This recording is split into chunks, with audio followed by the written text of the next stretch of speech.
West Coast Cookbook and Speakeasy with Chef Justice Putnam.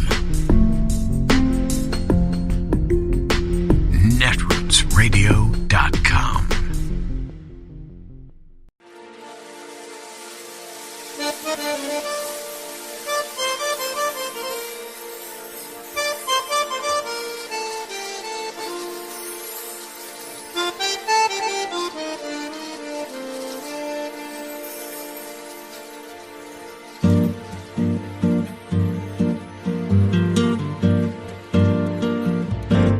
Je voudrais du soleil vert, des dentelles et des théâtres, des photos de bord de mer, dans mon jardin d'hiver.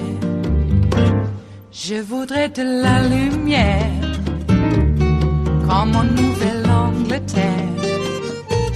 Je veux changer d'atmosphère, dans mon jardin d'hiver. Ma fleur sous la pluie de novembre, tes mains qui courent, je n'en peux plus de t'attendre.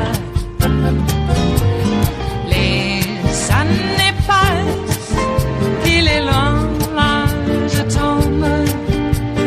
Nul ne peut nous entendre. Je voudrais du Fred Astaire, revoir un latte. Good evening, I'm Mehdi Hassan. The Nazi conquest of Europe. That's how Ukrainian President Vladimir Zelensky described Russia's illegal invasion of his country in a speech to the Israeli parliament, the Knesset, today. He spoke as Russia continued its air assault, its forces firing on 8 cities in the Donetsk region in the east of Ukraine over the weekend, according to Ukraine's national police. And in the wake of Vladimir Putin speaking of victory and glory and vowing at what looked like a Trump-style rally on Friday in Moscow that Russia would win the war full stop.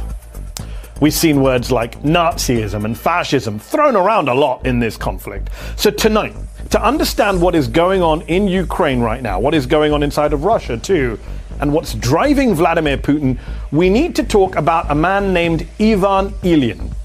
He's important to all of this. Ivan Ilyin, born in 1883 in Russia to an aristocratic family, a graduate of law who opposed the Bolshevik Revolution and soon became a right-wing anti-communist philosopher. Ilyin was exiled from the Soviet Union on the orders of Lenin himself in 1922. He went to Germany, where his mother was from, and soon became a fan of Mussolini, who had come to power in Italy that same year that Ilyin was exiled. It wasn't just Mussolini, though. He also quickly became an apologist for Hitler. In 1933, Ilyin backed the Nazi takeover of Germany, writing an article headlined "National Socialism, a New Spirit." In exile, Ilyin formulated a vision for a very Russian form of fascism, which he called redemptive. Fascism, of course, a far-right ideology centered on nationalism, militarism, and authoritarianism. Ilyin ended up leaving Germany before the war began and died in Switzerland in obscurity in 1954. Now, you might think a Russian exile who was an apologist for Nazism wouldn't have much support in Russia today, wouldn't be allowed to have much influence given what Hitler and the Nazis did to Russia. Tens of millions of Russians died during World War II, including in the siege of Leningrad and the battle for Stalingrad. Today, Moscow tries to justify its illegal war in Ukraine by falsely claiming they're once again fighting the Nazis. And yet, since the fall of the Berlin Wall and the end of Soviet communism, Russian elites have been turning to Ivan Ilyin, the Nazi apologist, in increasing numbers. One particular Russian has led the campaign to rehabilitate this long-dead far-right philosopher. And his name is Vladimir Putin. In 2005, President Putin, who is obsessed with restoring Russia's imperial past, repatriated Ilyin's remains from Switzerland to Moscow. And as columnist David Brooks of the New York Times has pointed out, on the same day that Putin laid flowers at Ilyin's grave in 2009, he declared, and I quote, "It's a crime when someone only begins talking about the separation of Russia and the Ukraine." Putin was echoing the Russian nationalism of Ilyin, who referred to Ukrainians in question marks, and who, in Yale historian Tim Snyder's words, believed that to speak of Ukraine was to be a mortal enemy of Russia. In 2006, Putin reclaimed for Russia Ilyin's personal papers from Michigan State University, where they'd ended up. According to Snyder, who has perhaps done more than any other scholar to cast a light on Ilyin's major and malign influence on Russian politics to this very day, quote, by then Putin was citing Ilyin in his annual presidential addresses to the General Assembly of the Russian Parliament. In the 2010s, Putin relied upon Ilyin's authority to explain why Russia had to undermine the European Union and invade Ukraine. When asked to name a historian, Putin cited Ilyin as his authority on the past. By 2014, the Kremlin was sending copies of Ilyin's writings to regional governors as well as Russian civil servants. And in 2015, an article in Foreign Affairs was referring to Ivan Ilyin as Putin's philosopher, while also describing him as a conspiracy theorist and a Russian nationalist with a core of fascistic leanings. So, question. If a fascist political philosopher is a guiding light and inspiration for the Russian president, what does that make Putin himself? Take a listen to what President Biden has called his Russian counterpart in recent days. I think he is a war criminal. He's a murderous dictator, a pure thug who is waging an immoral war against the people of Ukraine. Tough words. But one word Biden hasn't used so far is fascist. So let me lay it out for you as clearly as I can tonight. Putin, inspired and energized by a philosopher who has been dubbed a total fascist, is now himself behaving in a fascistic way. While obsessing over Nazis in Ukraine, Russia itself under Putin, with all of the cracking down on dissent and arrests of protesters and closing down of media organizations, has become, in the words of one Russian academic, a moderate fascist state. Now, what exactly do we mean by fascism, a word that gets thrown around a lot and which actually refers to more than just authoritarianism or despotism? Well, I want to put up a quote from Robert Paxton, the preeminent scholar and historian of fascism who literally wrote the book on this. And it's a long quote, but it's worth reading and considering in full, so bear with me. Fascism, he says, may be defined as a form of political behavior marked by obsessive preoccupation with community decline, humiliation, or victimhood, and by compensatory cults of unity, energy, and purity, in which a mass-based party of committed nationalist militants working in uneasy but effective collaboration with traditional elites abandons democratic liberties and pursues with redemptive violence and without ethical or legal restraints goals of internal cleansing and external expansion. Let's just take that last line about goals. External expansion. Well, that's Putin's war in Ukraine. Not content with Crimea and the Donbass, he's now trying to conquer the entire country. And internal cleansing? Well, listen to the man himself speaking direct to the Russian nation just a few days ago. Любой народ, а тем более российский народ, всегда сможет отличить истинных патриотов от подонков и предателей и просто выплюнет их, как случайно залетевшую в рот мушку, выплюнет на панель. Убежден, такое естественное и необходимое самоочищение общества только укрепит нашу страну. If that stuff sounds scary to you, that's because it is. That speech was pure, unadulterated fascism. As was the nationalist garbage he was spewing to a massive fascist-style rally in Moscow on Friday, celebrating the 2014 illegal Russian annexation of Crimea. And look, if you are a regular viewer of this show, you'll know I've spent the past year talking a great deal about the F word, about fascism in the context of American politics, and the rise of Trump, and the authoritarian tendencies of the modern Republican Party.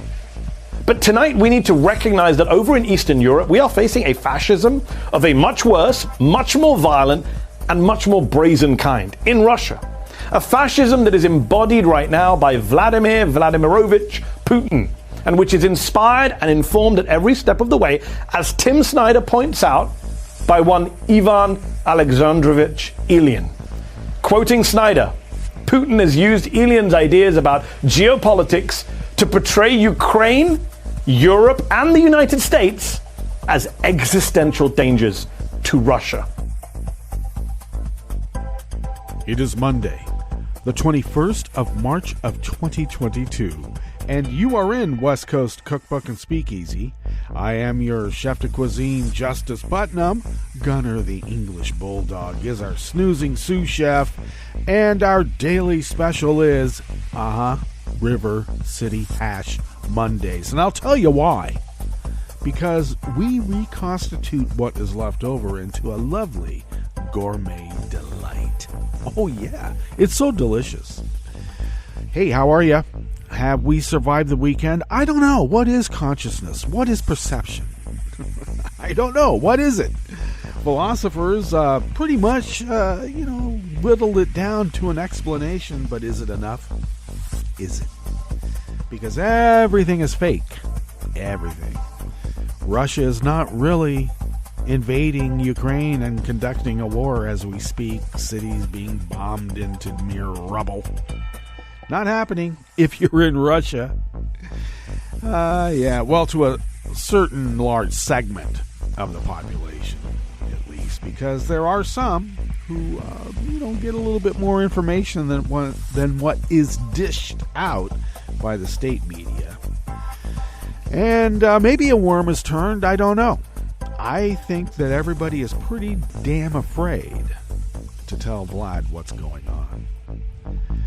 I had made mention of the Russian astronauts who had gone to the International Space Station with the colors of the Ukraine flag, and I had made the, tongue-in-cheek question, has anybody told Vlad what's going on at the International Space Station?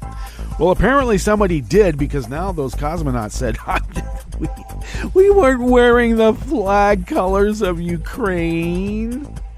That was just a coincidence. No. Okay. Whatever works for you. They're safe for now, I think. I guess, Vlad could say, bring it down. Even with our guy on board. Okay. Well, Vlad has no problem sending hypersonic missiles into daycare centers.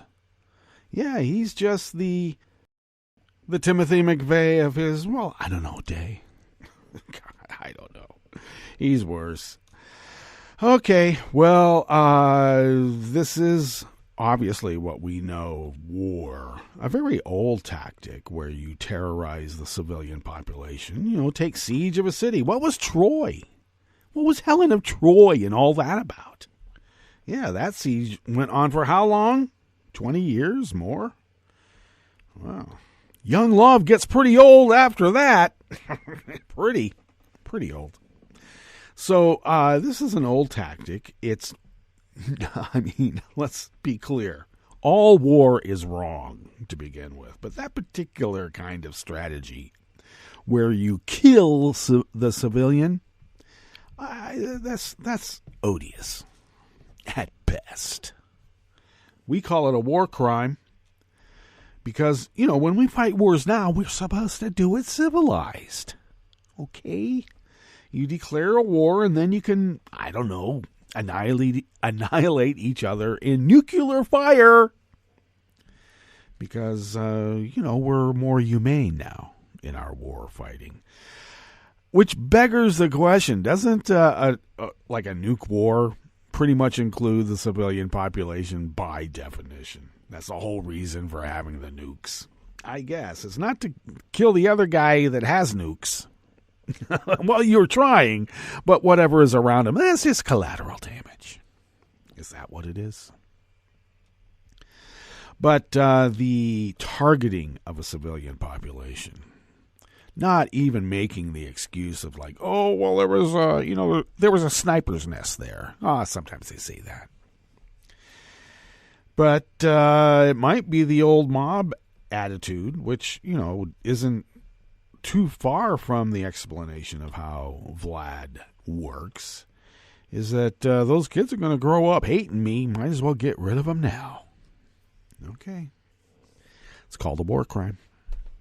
Are we, and I say we, as not just the United States of America, but we who, I guess maybe it wouldn't be the United States of America since we are not signatories to the International Criminal Court. Isn't that funny? We'll have Interpol send out a red card for people, but we're not going to hold Milosevic accountable for his genocide. But we did anyway. We did. But I have heard the question proffered, are we going to try Vladimir Putin as a war criminal? I mean, aren't we supposed to negotiate with him for some sort of peace? Please. Which, on a side note, Chuck Todd asked that question among others, but Chuck Todd. And if Chuck Todd takes over Rachel Maddow's show, there's going to be a lot of people not watching that hour. Let's just be clear. Chuck Todd? Jesus. I guess he wants what he wants. And I don't know why, but who knows? Who knows? Okay, enough of that part of the tangent. It seems that we do have some active participation of Russian assets working their work here in the United States of America. I guess we could call them the Americans. Maybe. Is Tucker Carlson, I guess we could track Carlson's lineage such that we pretty much know that he wasn't working actually in the FSB to become an American. Just because he was born here doesn't necessarily, well, I know, it does. But does he really care about America? Oh, yeah, they care about an America that they want to create, like Peter Thiel and his libertarian island paradise. Drink the blood of the youth so that we will stay forever young. Yeah, that's Peter Thiel for you. I'm serious. He believes that. Drink the blood of the young because that is a fountain of youth. What? I don't know. If you made a bunch of money off PayPal, I guess that's how you're going to think. So, yeah. Yeah, you know that, don't you? He's a founder, originator of PayPal. Alrighty. Had a bank, didn't ever have to charter it. I guess. So, yeah. Yeah, America's not Peter Thiel's island of libertarian paradise. We have a representative form of government, a rule of law, due process, and equal protection for all. And we don't have to have a toll booth set up right outside the, 180 feet that we have as frontage in front of our place of residence. Wouldn't that be a drag? Well, with all the calamities going on in the world, with all the terrible tragedies of mass gun shootings that seem to be, look, that actually, before I get into the rest of this, of the show, let me just mention, we here in Oregon, and I'll make mention of it during the weather report, since that's when we give totals on infections and deaths in Jackson County of Oregon, is that the so-called mask mandates for inside businesses and whatnot have been lifted. Now, people didn't really follow the protocols to begin with. That's why we've had large infection rates and a large amount of deaths in this county. And now, as people just don't care. Oh yeah, it's over. It's all over. Is it? I know that Fauci came out and said that this B-something variant doesn't seem like it might be that dangerous, but I'm not worried about that one. Our infection rates continue to rise here. And it's all over. We can forget about it. But I think that is a quite dangerous position to take. It might be better to be a bit prudent and to continue wearing our masks. Okay, I got that part of the rant out of the way, and I just wanted to say it, and I did. The life of Putin's favorite fascist Russian philosopher, Ivan Ilyin, and his work reveals the mindset of Vladimir Putin on his invasion of Ukraine. I would also say we need to dig into Dugan, too, okay? On the rest of the menu, policymakers say it is time to rethink the census after results released by the Bureau showed Black, Hispanic, American Indian, and other minority residents were undercounted at greater rates in 2020 than the previous decade. Well, we had Trump in office then, didn't we? Yeah, he was monkey-wrenching the whole thing. Democratic gains in legislative maps might not last long. And a former Apple employee has been charged with defrauding the tech giant out of more than $10 million. After the break, we move to the chef's table, where China has fully militarized at least 3 of several islands it built in the disputed South China Sea. Like we all told you so. Come on. And German broadcaster RTL has hired a Ukrainian presenter to host a daily news show for others who have fled their homeland after the Russian invasion.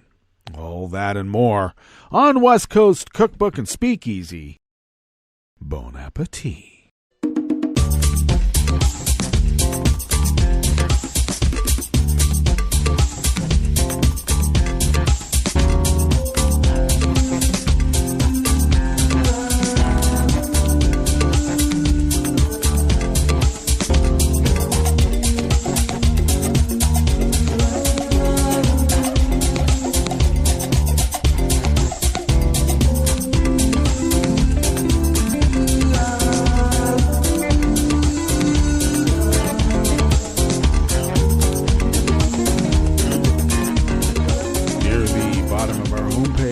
netrootsradio.com. To the right of the page is the chat room link, and the chat room is monitored by Kelly Lincoln. Thank you, Kelly. To the left of the chat room link across the page, well, near the bottom of our homepage at netrootsradio.com. How many times have I said that before? Is the link to our Patreon page. And if you could become a recurring Patreon of Netroots Radio, and if you could afford, even in these inflationary times, to send us what you might spend on an espresso-type coffee drink once a month, it really helps us out. Costs are going up everywhere, and people are not able to, have disposable income, and we understand that. But we do need your help. So if you could afford to send us what you might spend on a latte once a month, it really does help us out. And it allows us to fly under the radar and continue this powerhouse of resistance as we have been resisting for the last 11 years. 24/7, 365, by the way, of continuous resistance broadcasting. Because that's how we are, and we have you to thank. And thank you for your generosity. Thank you very much. If you would like to follow Netroots Radio on Twitter, you can do so at Netroots Radio. Tom takes care of that, and we thank Tom for doing so. Follow me on Twitter at Justice Putnam. I'll get it out. I post the show notes and links diary on Daily Codes about 10 minutes before showtime. Get that posted up on Twitter and other social media platforms, and you know who they are. The show notes and links, by the way, is where the real reportage can be found. And I suggest, because a lot of times I just abbreviate, and there's a lot more to the actual article. So do check out the show notes and links diary as posted on Twitter and other social media platforms. Follow the show on Twitter at Cookbook West. And please pick up podcasts by way of Spreaker, Stitcher, TuneIn, iHeart, YouTube, iTunes, etc., etc., etc. And, of course, the deep archive of the Netroots Radio Library, as well as West Coast Cookbook and Speakeasy, can be found at the Internet Archive at archive.org. All right, this first offering here in the Bistro Cafe, part of West Coast Cookbook and Speakeasy, is by Mike Schneider from the Associated Press. Is it time to rethink the census and other surveys that measure changes in the U.S. population? Policymakers and demographers have been asking that question since results released by the U.S. Census Bureau this month showed Black, Hispanic, American Indian, and other minority residents were undercounted at greater rates in 2020 than in the previous decade. On top of that, results from a version of its most comprehensive survey that compares year-to-year changes in U.S. life had to be mostly scrapped because disruptions caused by the pandemic produced fewer responses in 2020. The undercounts in the 2020 census were blamed on the pandemic, natural disasters, and political interference from the Trump administration, but undercounts of racial and ethnic minorities are nothing new to the census. They have been persistent for decades, almost like a systemic. Almost.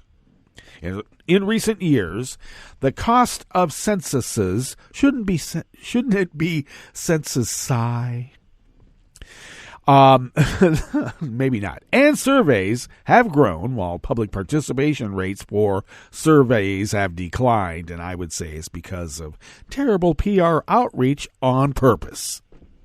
The Bureau's biggest between-census effort to take the measure of the U.S. population, the American Community Survey, produces 11 billion stats from interviews with 3.5 million households each year, and the once-a-decade census tallies every resident for a count used in divvying up federal funding and congressional seats among the states, as well as redrawing political districts.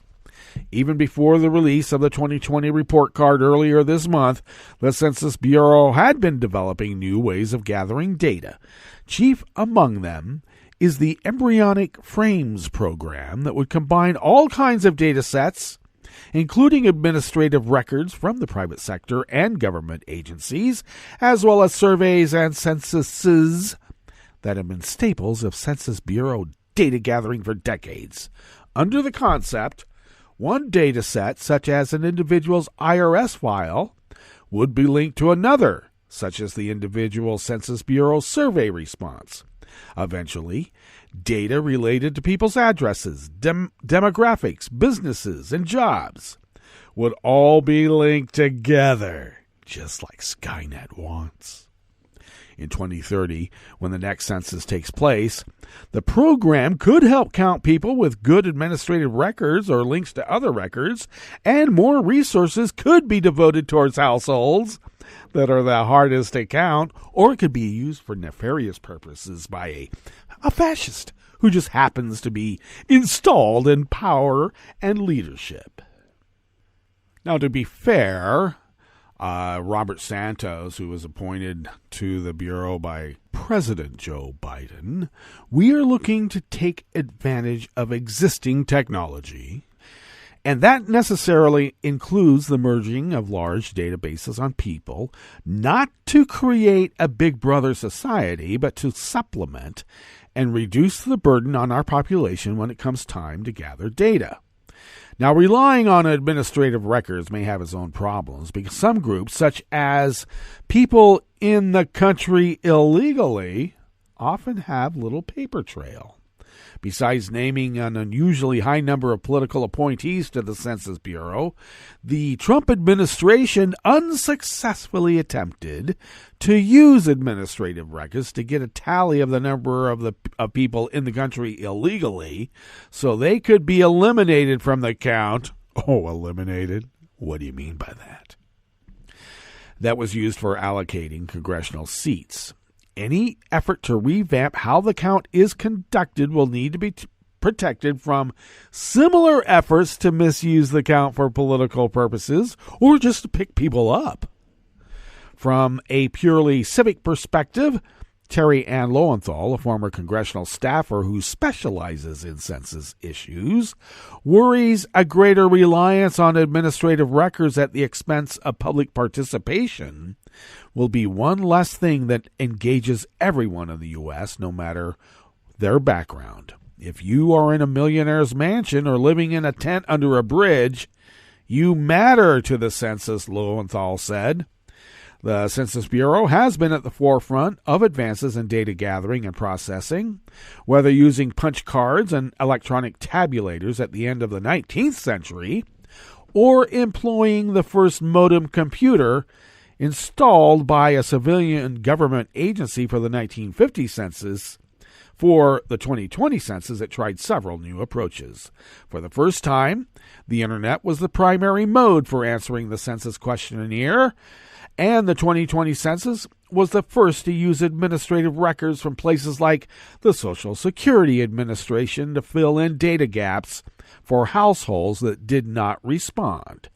Bureau statisticians also are blending other data sets with census data for the first time to create yearly population estimates.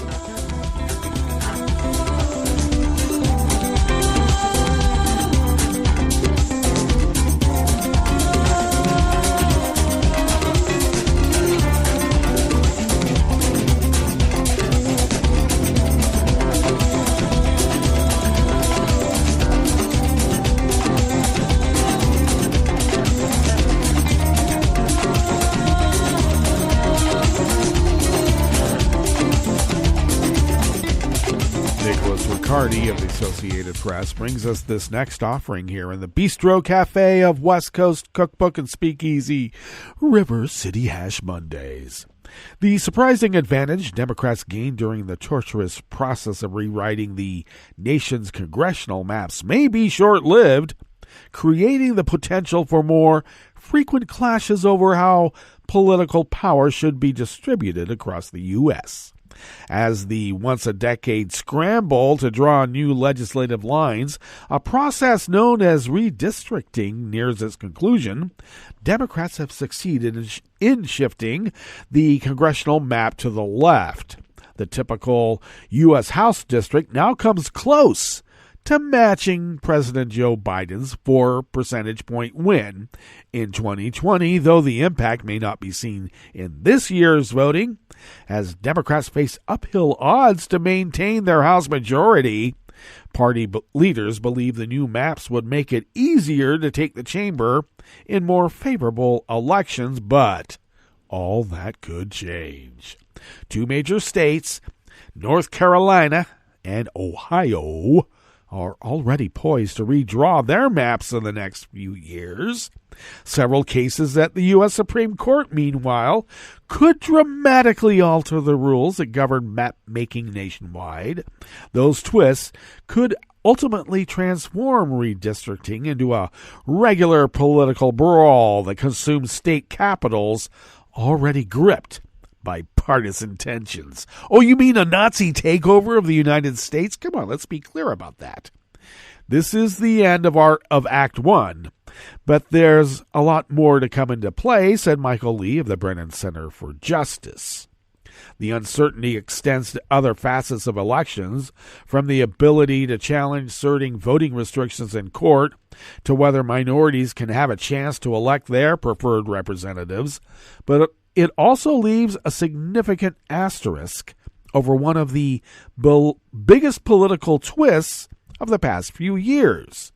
Many Democrats began the redistricting cycle haunted by what happened after the Republican wave in 2010. The following year, after the U.S. Census Bureau released its new population count, the GOP had control of drawing new legislative lines in a large number of states, shifting the national congressional map to the right. Democrats worried the same thing would happen in 2021 after the once-a-decade population update. Republicans, however, had maxed out their gains in many places and turned to shoring up incumbents more than trying to make new seats winnable. Democrats still had far fewer districts to draw than the GOP, but controlled more states than in 2011. In those that they did control, Democrats drew aggressive maps to maximize the number of seats they could win. Republicans and many analysts note that in doing so, Democrats effectively spread out their voters, making themselves vulnerable to shifts in political coalitions or bad election cycles, as 2022 is expected to be for the party, though some of us don't agree with that assessment. Still, Democrats say they're satisfied. They count 12 congressional seats that they have shifted into the likely Democratic category, though that includes some districts Democrats already represent.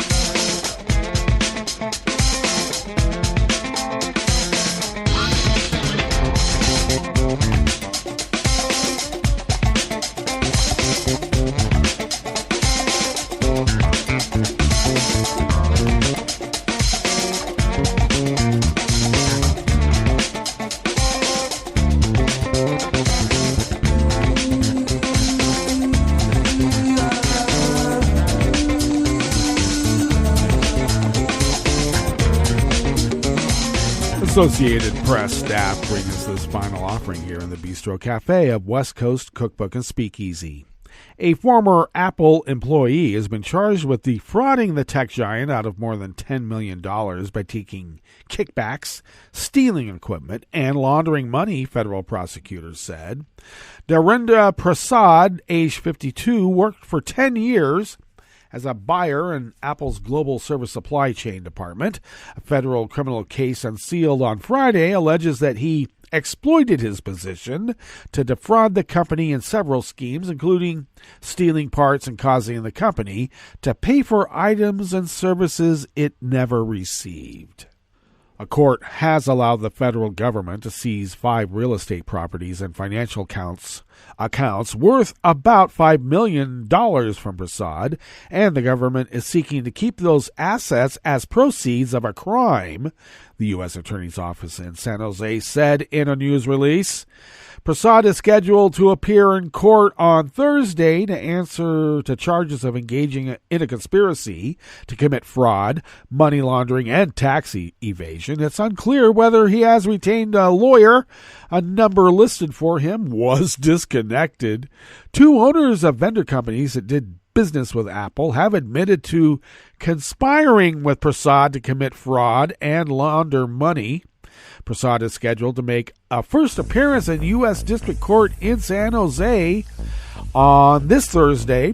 Fraud, money laundering, and tax evasion each carry maximum sentences of 5 to 20 years, but sentencing guidelines and judges' discretion means most people convicted of fraud in federal court receive something less than the maximum sentence. Indeed. Well, let's get to our break, and when we get back from that break, we will go through weather from around the world, and we will finish up with the stories that we've curated for you today. You are listening to West Coast Cookbook and Speakeasy, and we will be right back.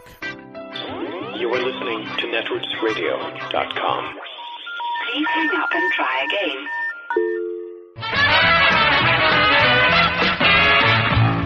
From a point at sea to the circles of your mind, a new force is at work for planetary transformation. New radio for a new Earth.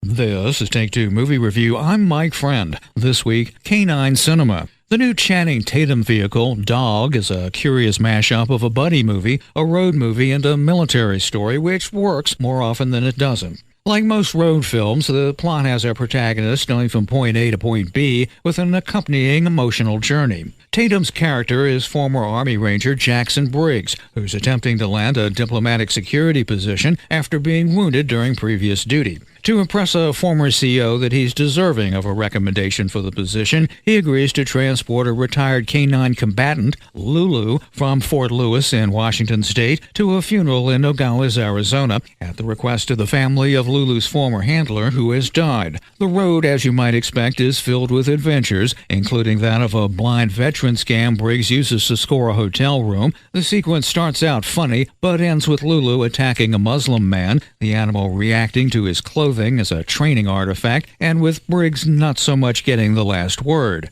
Man and beast are dealing with PTSD, and much is revealed in the necessarily one-sided conversation Briggs has with Lulu as they make their way from the greenery of Washington to the dusty desert military funeral in the Mojave. Tatum's Briggs can be patriotic, cynical, and vulnerable at various points, and the building man-dog bond allows for a unique perspective on this one veteran and pause for considering the toll that 20 years of urban desert warfare took on the country. Either freewheeling or meandering, Tatum's and co-director Reed Carolyn's directorial debut Dog seems mostly a success, and kudos to the animal trainers who got wonderful performances from the three dogs who portray Lulu. This has been Take Two Movie Review. I'm Mike Friend. Catch up with us at take2moviereview.com and feed us back on our channel on YouTube.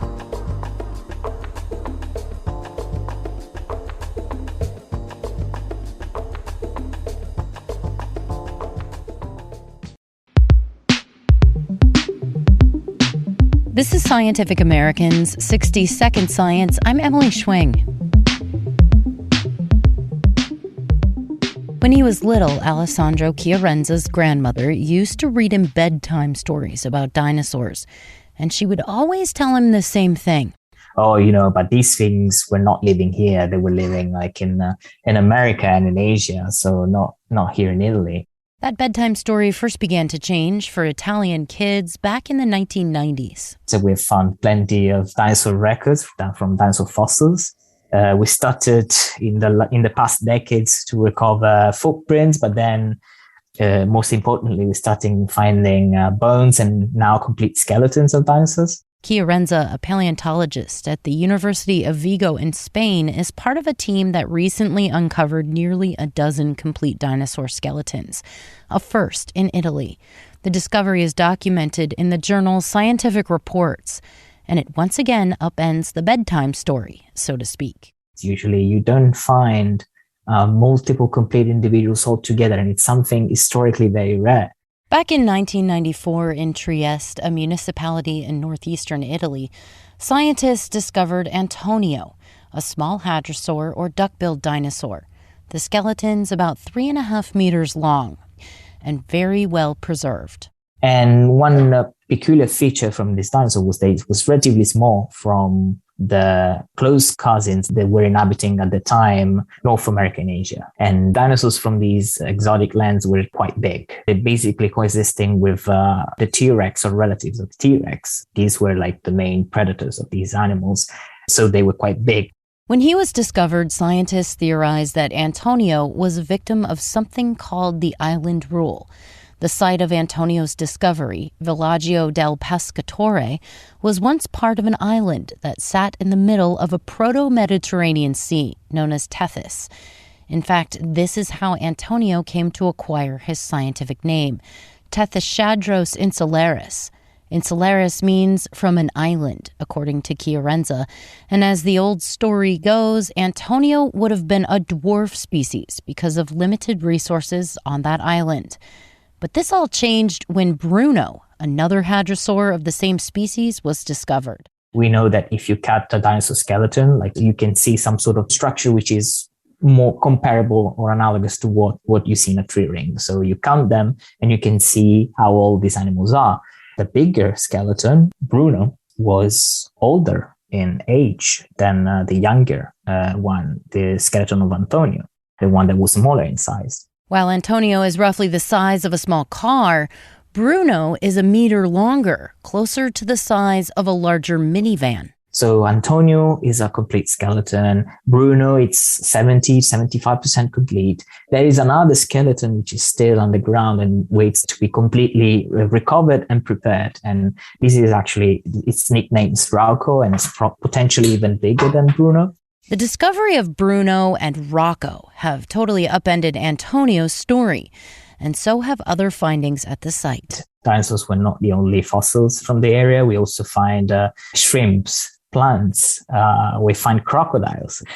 We find also other dinosaurs that still are pending at proper descriptions, flying reptiles like pterosaurs. Chiarenza says he also imagines the region as a marginal marine area.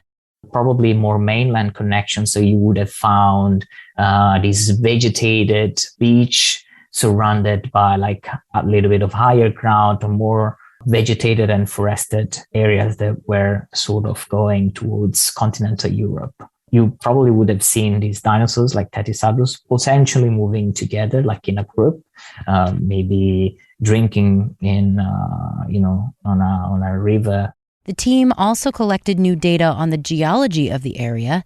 They redated the rocks to 80 million years ago, which is 10 million years older than thought. Which also led us to think that at the time, the paleogeography of the area was actually different. It wasn't the islands archipelago that it was speculated before, but it was actually a more continuous with larger, more extended land masses that probably were offering a connections between not only the western part of Europe and the eastern part of Europe, but with also Asia and eventually Africa.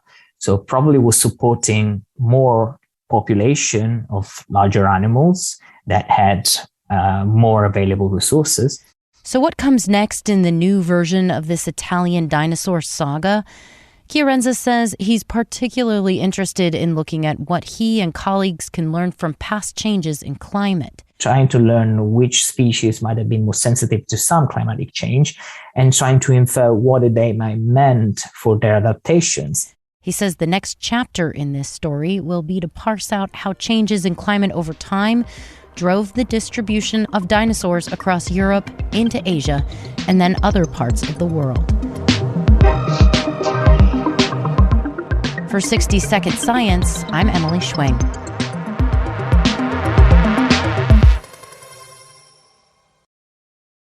Hi, I'm Tom Hartman, and since you're listening to netrootsradio.com, show your progressive side and go to the donate button on the bottom of the homepage. It's progressives like you who power Netroots Radio and keep the progressive message beaming everywhere 24 hours a day.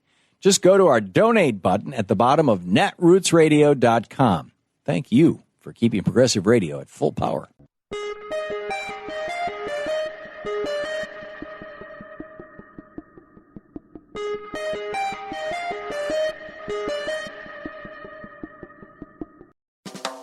The movement for equal rights for women in the United States had its beginnings in the movement to abolish slavery. From the beginning, women abolitionists had to fight the conventional wisdom of the time, which held that women should not get involved in political matters. However, participating in the abolition movement gave women's rights activists the valuable political experience they would need to win the right to vote for women. By the mid-1830s, several women had achieved national recognition for their work as abolitionists, including Lucretia Mott, who spoke at the American Anti-Slavery Society's organizing convention. Many all-female anti-slavery societies were organized in the 1830s and included the active involvement of African American women. On May 9, 1837, the first anti-slavery convention of American women was held in New York City. The convention was attended by white and African American women. A second convention in 1838 was attacked by a violent mob that burned down a building where the delegates had been meeting. But the women were not intimidated and met again in Philadelphia in 1839. Less than 10 years later, in 1848, women's rights activists would meet again in Seneca Falls, New York, for the first Women's Rights Convention. This has been 60 Second Civics, a podcast of the Center for Civic Education. 60 Second Civics, where civic education only takes a minute.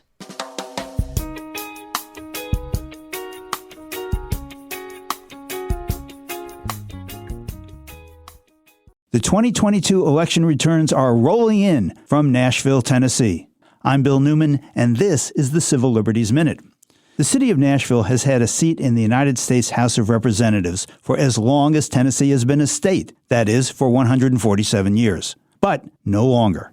Tennessee Governor Bill Lee recently signed into law a new political map drawn up by his fellow Republicans in the state legislature. That map destroys Nashville's seat in Congress by splicing and dicing that city's voters into 3 adjoining rural conservative Republican districts. That newly gerrymandered map does 4 things. First, it destroys the congressional district's community of interest, which Nashville voters share with each other, but not with the rural voters. Second, it ensures that Nashville's voters will essentially be irrelevant in their new districts. Third, it eviscerates the voting power of black voters and guarantees their votes back-of-the-bus status. And fourth, it guarantees that Democrats will lose and Republicans will win another seat in the House of Representatives. What's most disturbing is that what's happening in Tennessee and to Nashville is not the exception, but rather the rule, because the Supreme Court in 2019, 5-4, ruled that federal courts may not in any way remedy the democracy-killing manipulation of partisan gerrymandering. And so, now we witness democracy being destroyed, one gerrymandered district at a time. The Civil Liberties Minute is made possible by the ACLU because freedom can't protect itself. I'm Rick Smith, and this is Labor History in 2.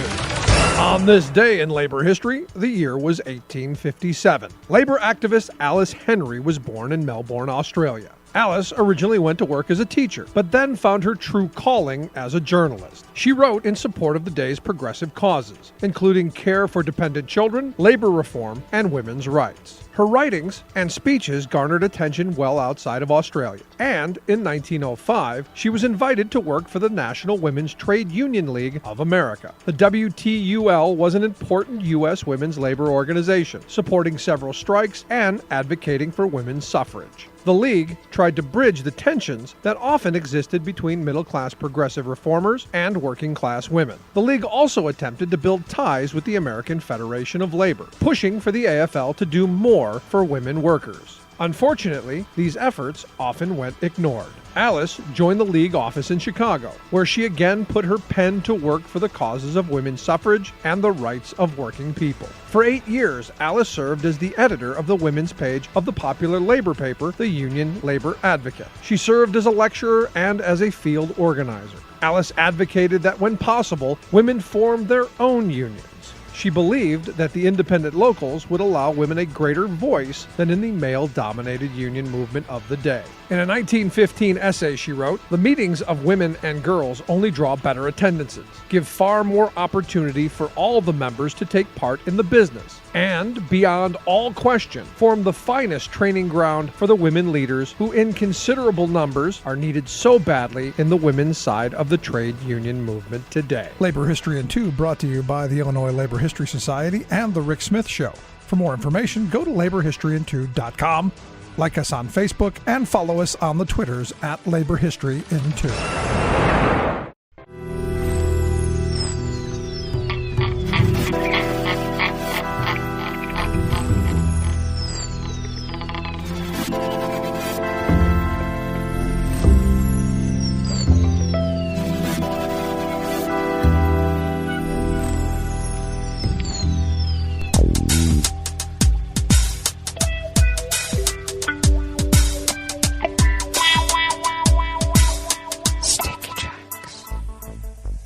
Thank you for accompanying us here to the Chef's Table at West Coast Cookbook and Speakeasy, River City Hash Mondays.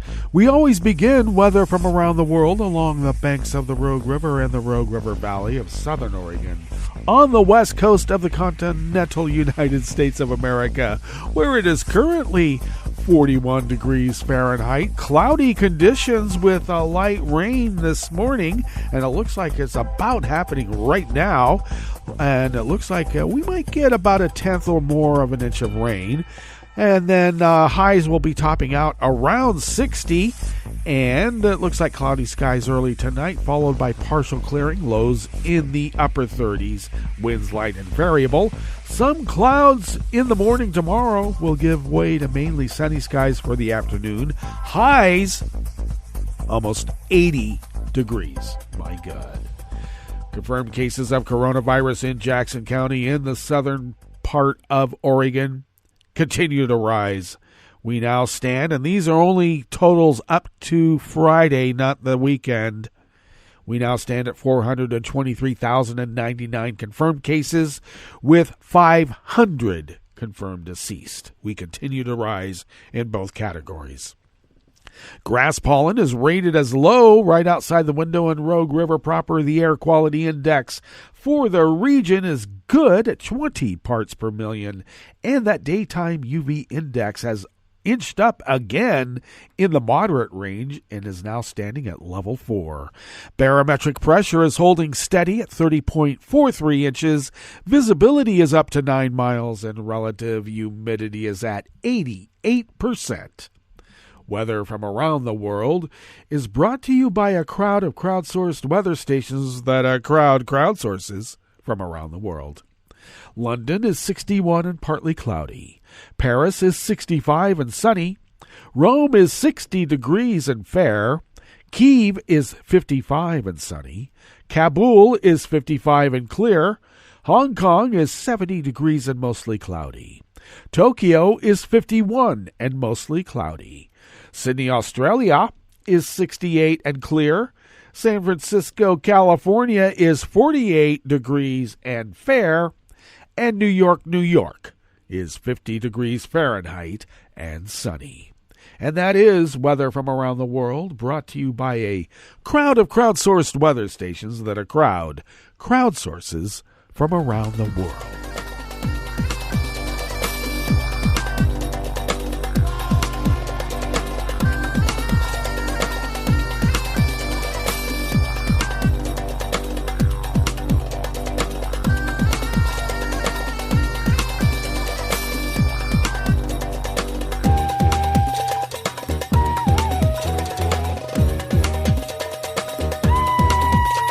Jim Gomez and Aaron Favela of the Associated Press bring us this first amuse-bouche here at the Chef's Table at West Coast Cookbook and Speakeasy River City Ash Mondays.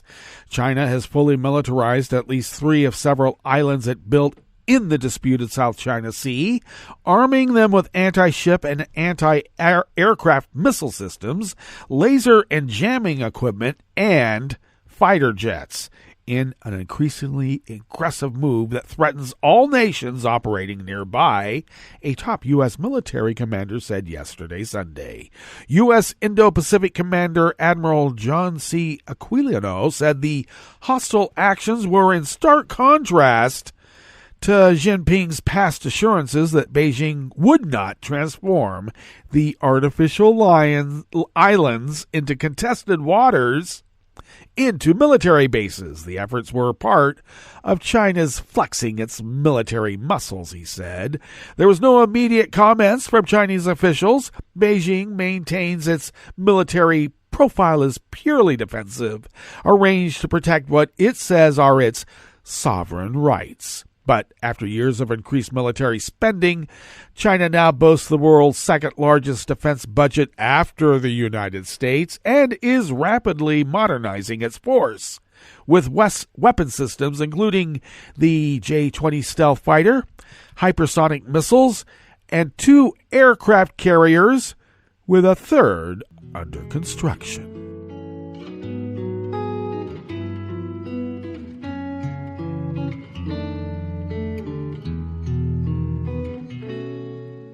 Je te donne ce mon amour pour la vie entière, la promesse de me trouver à tes genoux.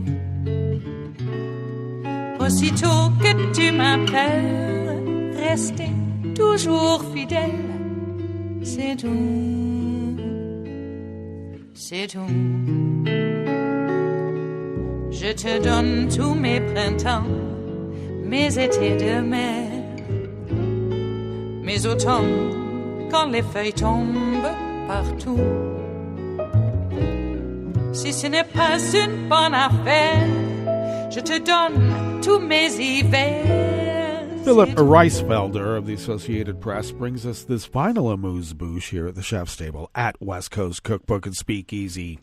German broadcaster RTL has hired a Ukrainian presenter to host a daily news show for others who have fled their homeland after the Russian invasion. The commercial broadcaster said Karolina Ashen will present a 10-minute Ukrainian language news program Monday through Fridays, addressed to almost 200,000 people who have already arrived in Germany from Ukraine in the past month. Ashen only made it to Germany about a week ago herself, following an arduous journey from Kyiv via Moldova and Romania. Her male colleagues, who are not allowed to leave Ukraine if they are between 18 and 60, are still broadcasting out of a bomb shelter in the country's capital, she said. My life has changed completely, Ashen said, but I'm Ukrainian, and I want to be like a voice of freedom for people, for all the people suffering from this war.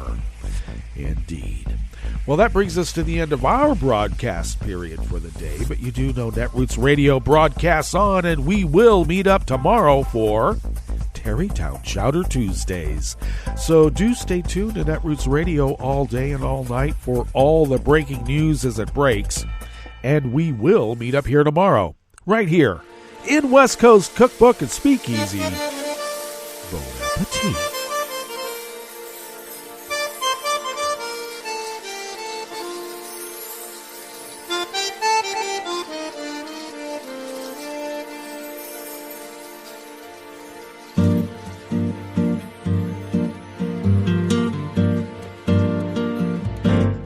Je voudrais du soleil vert, des dentelles et des théières, des photos de bord de mer, dans mon jardin d'hiver.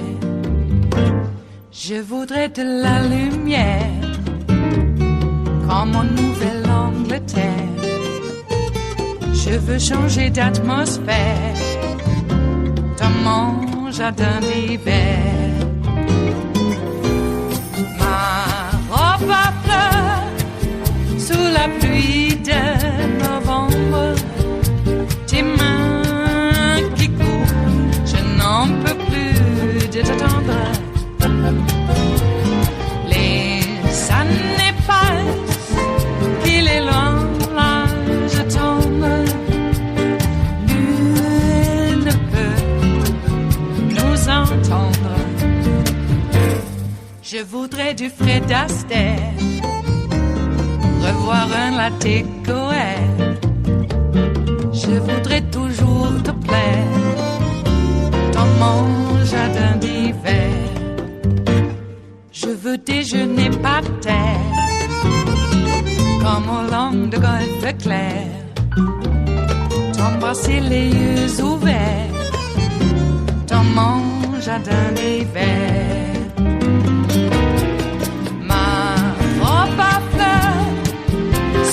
Pluie de novembre, tes mains qui courent, je n'en peux plus de t'attendre. Les années passent, il est loin, là je tombe. Nul ne peut nous entendre. Ba-da-da-dum-di-da-dum. Ba-da-da-dum-di-da-dum. Ba-da-da-dum-di-da-dum. Dans mon jardin d'hiver. Ba-da-da-dum-di-da-dum. Ba-da-da-dum-di-da-dum. Ba-da-da-dum-di-da-dum. Dans mon jardin d'hiver. Dans mon jardin d'hiver. Dans mon jardin d'hiver.